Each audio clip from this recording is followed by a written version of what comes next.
नमस्कार साथियों, अगर आपको भी पेंशन की राशि नहीं मिलती है और आप परेशान रहते हो कि आपकी पेंशन क्यों नहीं आ रही है, पिछले महीने ज़्यादा आई थी, इस महीने कम आई है या 3-4 महीने से पेंशन राशि नहीं आई है, तो केंद्र सरकार मोदी सरकार की तरफ से इसमें आप सभी के लिए बहुत बड़ा अपडेट लाया गया है, जो वीडियो में आज हम आपको इसमें बताएंगे। देखिए, वीडियो को एंड तक देखिएगा। अगर आपको पेंशन से रिलेटेड कोई समस्या हो रही है, पेंशन नहीं आ रही है या फिर क्यों नहीं आ रही है, जो भी रीज़न है वो आपको इस वीडियो में पता चल जाएगा। तो चलिए सबसे पहले अपनी वीडियो को स्टार्ट करते हैं। तो यहाँ पर आप लोग को लेकर के आ चुके हैं सीधे अपने मोबाइल फ़ोन की स्क्रीन पर, और यहाँ आप लोग देख पाओगे लिखा हुआ है सरकारी पेंशन योजनाएं और केवाईसी की संपूर्ण जानकारी। देखिए, यहाँ पर मैं आज आपको बताने वाला हूँ कि पेंशन अगर आपको समय पर लेनी है तो आपको ई केवाईसी और केवाईसी, ये दोनों चीज़ें आपको प्रक्रिया है ये पूरी करानी होगी। और अगर आप पहले से ई केवाईसी करवा चुके हो तो आपको अब दोबारा ई केवाईसी करवानी पड़ेगी। जी हाँ साथियों, बिल्कुल आपको दोबारा ई केवाईसी करानी पड़ेगी। एक ऐसा अपडेट है जो मैं आज आपको इस वीडियो में बताऊँगा। अगर ई केवाईसी करवा ली है या नहीं करवाई है, तब भी इस वीडियो को पूरा देख लीजिएगा, ज़्यादा समय आपका नहीं खराब करूँगा। सीधे आते हैं अपने मुद्दे की बात पर, और यहाँ आप लोग पढ़ पाओगे लिखा हुआ है भारत सरकार और राज्य सरकारें समाज के कमजोर वर्गों जैसे कि वृद्ध, विधवा, दिव्यांग और कुष्ठ रोगियों के लिए विभिन्न पेंशन योजनाएं चलाती है। इन योजनाओं का उद्देश्य इन वर्गों को आर्थिक सहायता प्रदान करना है जिससे वे सम्मानजनक जीवन जी सकें। हाल ही में सरकार ने इन योजनाओं के लाभार्थियों के लिए केवाईसी यानी कि नो योर कस्टमर प्रक्रिया को अनिवार्य कर दिया है। तो इस वीडियो में हम विस्तार से जानेंगे कि किन लाभार्थियों को केवाईसी करानी है, किसे नहीं करानी है, केवाईसी की प्रक्रिया क्या है, पेंशन ट्रांसफर से जुड़ी महत्वपूर्ण बातें, और किस राज्य में कितनी पेंशन राशि मिलती है या फिर बढ़ाई गई है। जो भी प्रोसेस है आज आपको हम पूरा बताएंगे। तो चलिए आगे बढ़ते हैं और एक एक चीज़ को विस्तार से समझते हैं। यहाँ पर आप लोग देख पाओगे लिखा हुआ है पेंशन योजनाओं का परिचय। देखिए, किस तरह की पेंशन राशि आपको मिलती है और कितने वर्ग होते हैं इसमें, वो आप लोग समझ लीजिए। नंबर वन पे तो होती है वृद्धावस्था पेंशन योजना। ये योजना उन वरिष्ठ नागरिकों के लिए है जिनकी आय सीमित है, यानी उनका आय का जो सोर्स है वो लिमिटेड है या फिर कोई आय का सोर्स है ही नहीं। राज्य सरकारें अपने अपने नियमों के अनुसार पात्र नागरिकों को मासिक या तिमाही के आधार पर पेंशन राशि प्रदान करती हैं। तो ये हो गया वृद्धावस्था पेंशन के लिए, यही विधवा पेंशन के लिए है और यही दिव्यांग पेंशनर्स के लिए भी है। आप लोग यहाँ पढ़ पाओगे। एक चीज़ यहाँ पर आप लोग को और क्लियर करना चाहूँगा कि दिव्यांग पेंशन योजना नाम सुनते ही लोगों के मन में ये आ जाता है कि दिव्यांग वही होता है जिसके हाथ पैर खराब होते हैं या फिर उसको चलने फिरने में दिक्कत होती है, कोई भी मतलब उसको फिजिकल जो अंग होते हैं वो डैमेज होते हैं, तो उनको दिव्यांग बोला जाता है। बट ऐसा नहीं है। यहाँ पर देखिए क्लियर लिखा है शारीरिक या मानसिक रूप से दिव्यांग। मानसिक मंदित जो लोग होते हैं, जो मतलब 40% या 50% के आसपास उनका जो माइंड है वो काम नहीं करता, दिमाग से कमज़ोर लोग होते हैं, ठीक है, उल्टी सीधी हरकतें करते हैं, तो इसी वजह से उनको भी दिव्यांग की श्रेणी में ही डाला जाता है। और यदि आपके आस पड़ोस कोई ऐसा व्यक्ति है या आपकी दोस्त यारी रिश्तेदारी में है तो उसके साथ इस वीडियो को जरूर शेयर करिएगा, उनको भी बताइएगा ताकि वो भी इस पेंशन योजना का लाभ ले पाएँ। तो आगे बढ़ते हैं और देख लेते हैं इसमें क्या चीज़ है। देखिए, कुष्ठावस्था पेंशन योजना गवर्नमेंट चलाती है, यानी कोई अगर कुष्ठ रोग है जिसको किसी को, तो उसको इलाज कराने के लिए भी गवर्नमेंट जो है विशेष पेंशन देती है। अब हम लोग यहाँ पर बात करेंगे, आखिर मैं बार बार अपनी वीडियो में केवाईसी का जिक्र क्यों करता हूँ, इसकी आवश्यकता क्या है, क्या इसको हम ना कराएं तो हमारी पेंशन राशि नहीं आएगी, वो भी आपको हम आगे बताएंगे। देखिए, केवाईसी है क्या। केवाईसी एक प्रक्रिया है जिसके तहत बैंक या सरकारी संस्थान लाभार्थी की पहचान और पते की पुष्टि करते हैं। वो इससे ये पता करते हैं कि जो व्यक्ति है जिसका खाता है हमारे बैंक में वो एकदम सटीक व्यक्ति है, मतलब उसका कहीं पर इधर उधर कोई लफड़ा नहीं है। मतलब ऐसे आप लोग समझते हो, लफड़ा मीन्स हो गया जैसे आप कहीं और किसी योजना का लाभ नहीं ले रहे हो, जैसे आपने पेंशन के लिए आवेदन किया हुआ है और ई केवाईसी आप करवा लेते हो, तो मतलब ये है कि आपके आधार कार्ड से जितनी भी संपत्तियाँ अटैच होंगी वो उन सभी का ब्यौरा आप इनडायरेक्टली रूप से बैंक के हाथ में दे देते हो। एंड बैंक के हाथ में आपने दे दिया, समझ लीजिए सरकार के हाथ में आपने दे दिया, क्योंकि बैंक किसकी होती है, सरकार की होती है। इसमें आमतौर पर आधार कार्ड, मोबाइल नंबर और बैंक खाता विवरण जैसे दस्तावेज आपसे मांगे जाते हैं, ठीक है। अब बात करते हैं कि आखिर पेंशन में केवाईसी जरूरी क्यों है, क्या बिना केवाईसी के पेंशन नहीं मिलेगी। देखिए, केवाईसी क्यों जरूरी है।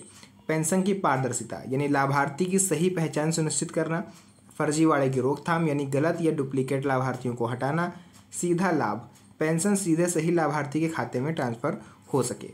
किसे करानी चाहिए केवाईसी। देखिए, पुराने हो या फिर नए हो, दोनों लोगों को करानी पड़ेगी। सबसे पहले बात करेंगे पुराने लाभार्थी जो कई वर्षों से पेंशन ले रहे हैं, उन्हें अनिवार्य रूप से केवाईसी करानी होगी, ठीक है। तो पुराने पेंशनर्स को तो करवानी है, लेकिन नए लाभार्थी हैं उनको गवर्नमेंट यहाँ पर छूट दे रही है, क्योंकि आपने भी न्यू आवेदन करा है, 1-2 महीने हुए हैं या 6-7 महीने हुए हैं, तो आपको नहीं कराना है ई केवाईसी। बट अगर आप पुराने हो तो आपको कराना है, क्लियर। अब मैंने वीडियो की स्टार्टिंग में बोला था कि ऐसी कौन सी सिचुएशन है, ऐसा कौन सा केस है जहां पर पेंशनर को 2 बार केवाईसी कराने की जरूरत पड़ सकती है साल में।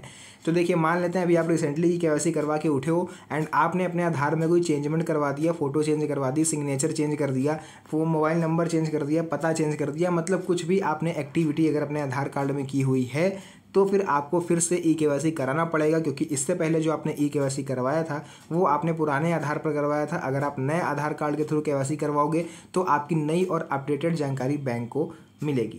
तो ये रीज़न होता है कि आपको 2 बार तक केवाईसी करानी पड़ सकती है। केवाईसी ना कराने पर क्या होगा उसका भी आप लोग देख लीजिए। जिन लाभार्थियों ने समय पर केवाईसी नहीं कराई है उनकी पेंशन अप्रैल मई जून के लिए ट्रांसफ़र नहीं की जाएगी। यानी जो वित्तीय वर्ष 2025-26 की पेंशन ट्रांसफ़र होने वाली है 3 तिमाही की, वो आपके अकाउंट में नहीं भेजी जाएगी। यदि पेंशन कई महीनों से रुकी हुई है तो केवाईसी के बाद ही वह राशि आपके खाते में आएगी। ये चीज़ क्लियर हो गई। अब केवाईसी कराने की प्रक्रिया देख लीजिए, आप लोग के पास क्या क्या होना चाहिए, डॉक्यूमेंट वगैरह जो भी होते हैं। तो देखिए, यहाँ पर आपके पास आवश्यक दस्तावेज के रूप में आधार कार्ड होना चाहिए, आपका मोबाइल नंबर एंड बैंक खाता विवरण। उसके अलावा यहाँ पर और फोटो अगर आप ले जाते हो तो ठीक है अपडेटेड, वरना फोटो की आवश्यकता नहीं है। बात आती है कि ई केवाईसी कैसे कराएं। तो देखिए, अगर आप सीएससी सेंटर यानी प्रज्ञा केंद्र जो होते हैं वहाँ पर भी आप करवा सकते हो। अपने नज़दीकी जन सेवा केंद्र पर जाइए, ऊपर बताए गए सभी दस्तावेज साथ लेकर जाइए, ऑपरेटर को बताएं कि आपको पेंशन में ई केवाईसी करवानी है। वो आपका जो दस्तावेज है वो सब स्कैन करके खुद से फॉर्म भर के वो कर देगा। आपको मात्र 50 रुपये उनको देने हैं। उसके बाद यहाँ पर अगर आप खुद से करना चाहते हो, मतलब आपको ऑनलाइन काम का थोड़ा बहुत भी जानकारी है, तो आप अपने राज्य सरकार की आधिकारिक वेबसाइट पर जा सकते हो। जैसे अगर आप उत्तर प्रदेश से देख रहे हो तो इनकी ऑफिशियल वेबसाइट होती है पेंशन के लिए सामाजिक सुरक्षा पेंशन योजना उत्तर प्रदेश .gov.in। ये होती है इनकी ऑफिशियल वेबसाइट, भारतीय मतलब यूपी गवर्नमेंट की। पेंशन योजना के सेक्शन में जाएं, वहाँ पर केवाईसी अपडेट का ऑप्शन चुनें, अपना मोबाइल नंबर, आधार कार्ड जो भी मतलब उसमें मांगा जा रहा है सब डाल दीजिए, आपका ई केवाईसी हो जाएगा। उसका पेंशन भुगतान और ट्रांसफ़र से जुड़ी जानकारी, तिमाही और मासिक के आधार पर आपको पेंशन वितरित होती है। वृद्धावस्था, विधवा और कुष्ठावस्था पेंशन वाले जो होते हैं उनको तिमाही यानी 3 महीने में एक बार पेंशन राशि ट्रांसफ़र होती है। दिव्यांग पेंशन की बात कर लेते हैं तो ये कई राज्यों में मासिक आधार पर भी आप लोग को पेंशन राशि जो है वो दी जाती है। उसके बाद देखिए, नेक्स्ट हम लोग देखेंगे पेंशन राशि। अब राज्य के हिसाब से आप लोग को बता देते हैं कहाँ पर कितनी मिलती है। अगर मेरे से कोई मिस्टेक हो जाए तो आप बता दीजिएगा। देखिए, उत्तर प्रदेश में बात करें, वृद्धावस्था, विधवा, विकलांग और कुष्ठावस्था पेंशन के लिए 3,000 रुपये मिलते हैं हर 3 महीने पर, यानी 1 महीने का 1,000। दिव्यांग पेंशन धारकों को 3,000 रुपये प्रति माह दिए जाते हैं जो भी डिसेबल होते हैं फिजिकली।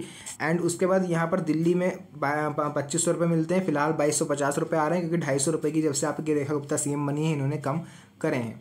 हरियाणा वृद्धावस्था पेंशन 2,550 रुपये आपको मिलती है। उत्तराखंड की बात कर लें तो 1,400 रुपये मिलते हैं। पेंशन अगर रुक के आ रही है तो क्या करें, यानी 3-4 महीने से होल्ड हो रही है पेंशन, तो हम क्या कर सकते हैं।